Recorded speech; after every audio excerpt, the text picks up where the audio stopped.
বাংলায় কথা বলায় বাংলাদেশি সন্দেহে আটক, পরে মুক্তি দিল্লিতে দিনহাটার 6 বাঙালিকে মুক্তি দিল পুলিশ। কর্মসূত্রে দিল্লির শালিমার বাগে থাকতেন ওই 6 জন। মুক্ত বাংলার 6 বাসিন্দা বাড়িতে বা কাজে ফিরতে পারেন। তথ্য প্রমাণ দেখানো সত্ত্বেও বাংলাদেশি সন্দেহে আটকের অভিযোগ।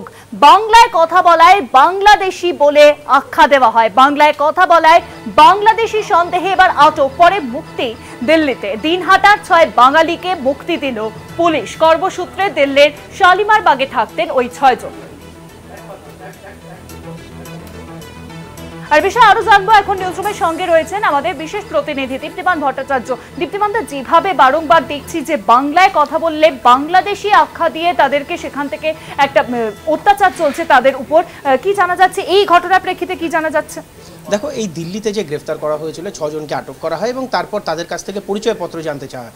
তারা যে পরিচয়পত্র দিয়েছিল সেটা বৈধ কিনা সেটা যাচাই করার জন্য তারা দিল্লি পুলিশ সেটাকে তাদেরকে আটক করে রাখে। কিন্তু তারা যে প্রত্যেকে বৈধ কাগজ দিয়েছিল সেই ব্যাপারে কিন্তু তারা নিশ্চিত হয় এবং তারপর তাদের ছেড়ে দেয়। তবে এইটা কিন্তু একটা ঘটনা নয়, এর আগে আমরা দেখেছি বিভিন্ন জায়গায়, হরিয়ানা থেকে আরম্ভ করে উড়িষ্যা থেকে আরম্ভ করে বিভিন্ন জায়গায় কিন্তু এইভাবে বাংলায় কথা বললেই তাদেরকে আটকে রাখা হচ্ছে।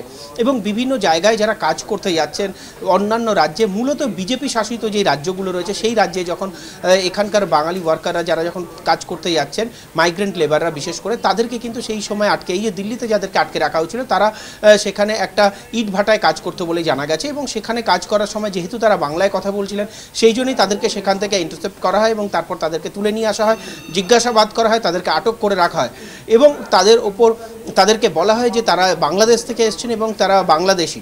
তারপরেই পুরো নথি দেওয়ার পর, পুরো তথ্য দেওয়ার পর রাজ্যের পক্ষ থেকে পুরো তথ্য তুলে দেওয়া হয় তাদের হাতে এবং তুলে দেওয়ার পরেই কিন্তু তাদেরকে ছাড়া হয়েছে বলে জানা যায়। এবং এই বিষয়ে রাজ্য সরকারের পক্ষ থেকেও কিন্তু বারংবার চিঠি দেওয়া হচ্ছে। আমরা জানি কিছুদিন আগেই মুখ্য সচিব নিজে চিঠি দিয়েছিলেন উড়িষ্যার মুখ্য সচিবকে এবং সেখানে তিনি বলেছিলেন যে বাংলায় কথা বললেই কেন তাদেরকে হ্যারাস করা হচ্ছে।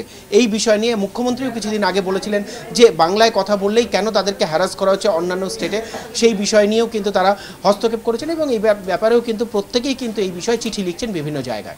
অনেক ধন্যবাদ দীপ্তিমান। নিউজরুমের সঙ্গে ছিলেন আমাদের বিশেষ প্রতিনিধি দীপ্তিমান ভট্টাচার্য। দিল্লিতে দিনহাটা 6 বাঙালিকে এবার মুক্তি দিল পুলিশ। বাংলায় কথা বলার জন্য বাংলাদেশি সন্দেহে তাদেরকে আটক করা হয়, তবে এবার তাদের মুক্তি দেওয়া হয়েছে।